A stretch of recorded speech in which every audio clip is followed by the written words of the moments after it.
Bonjour, moi je suis Jeanne Langlois.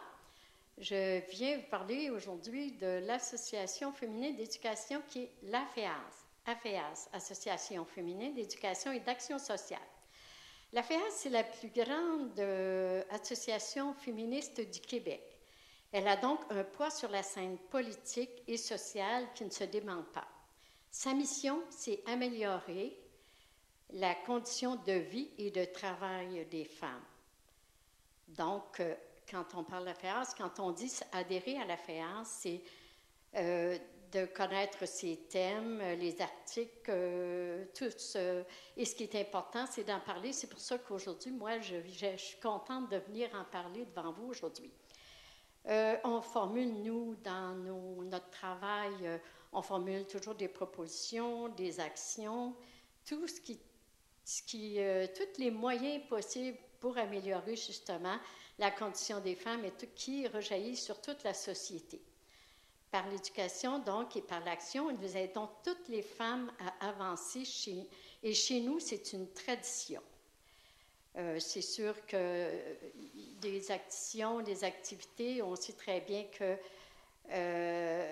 dans le discours ambiant, l'égalité de fait entre les hommes et les femmes n'est pas toujours atteinte. Hein? On sait qu'aujourd'hui, les femmes de tout âge, peu importe, sont plus pauvres que les hommes. Est-ce que vous saviez que près de la moitié d'entre elles touchent un revenu de moins de 20 000 par année?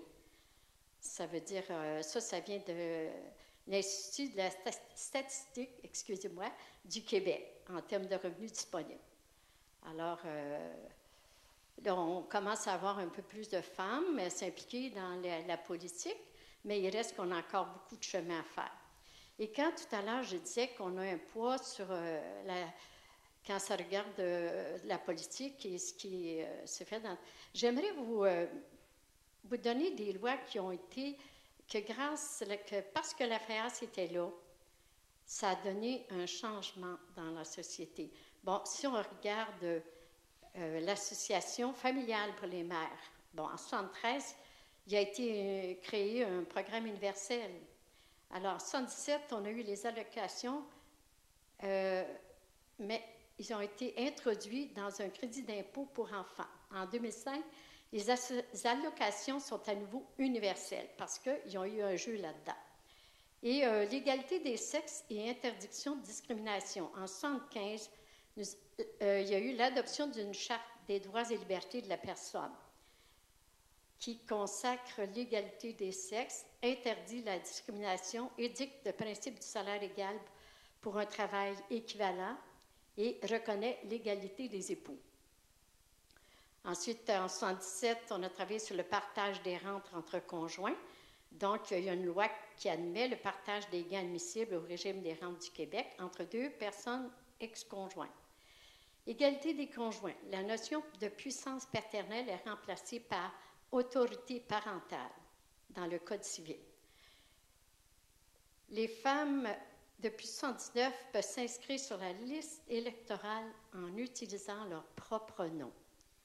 En 1980, il y a eu la reconnaissance entière de l'égalité des femmes mariées dans le nouveau Code civil. Les deux conjoints exercent la direction morale et matérielle de la famille, exercent l'autorité parentale, choisissent la résidence familiale et contribuent aux charges du mariage en proportion de leurs facultés respectives.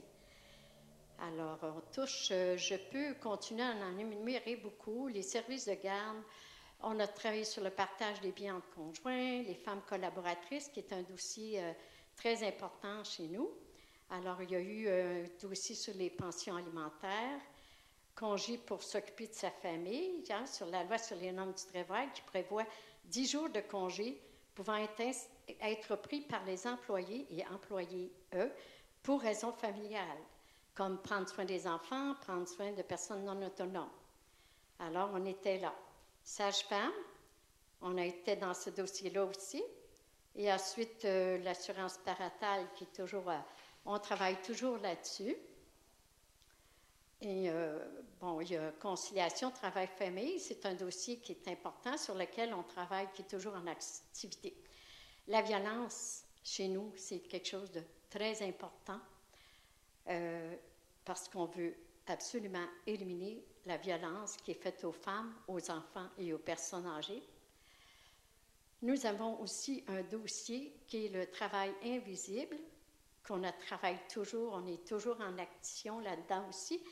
On veut des mesures économiques, sociales et fiscales qui reconnaissent le travail invisible effectué par les femmes, le soin aux enfants, le soin aux proches en perte d'autonomie. Puis, on a le remboursement prêt étudiant. Ça touche congé de remboursement des intérêts du capital d'un prêt étudiant pour un parent qui prend soin de ses enfants ayant moins de 6 ans. Il y a le travail des aidantes et des aidantes, et nous voulons des mesures pour supporter et reconnaître tout le travail que ces aidantes-là. Et comme, là, on pourrait continuer beaucoup, mais ce qui est important, c'est que moi, je vous invite à venir nous rencontrer, puis je vous donnerai plutôt moi, je peux vous donner ici un numéro de téléphone. Et puis, nous avons aussi un site Internet, si vous voulez jamais rejoindre quelqu'un pour comprendre et connaître un peu plus davantage. Nous avons le www.afeas.qc.ca. Alors, vous aurez beaucoup d'informations sur notre association. Et pour me rejoindre, moi, c'est toujours dans le 450-785-2197. Et il y a aussi Mme Hélène Laforêt-Larue, qui est notre présidente actuellement locale à Saint-Roch-de-Richelieu, qui est dans le 450-785-3309. Alors, j'aimerais beaucoup vous accueillir dans nos rencontres qui se font une fois par mois, le 2e mercredi de chaque mois, ici à Saint-Roch, qui est à la salle communautaire Chapdelaine.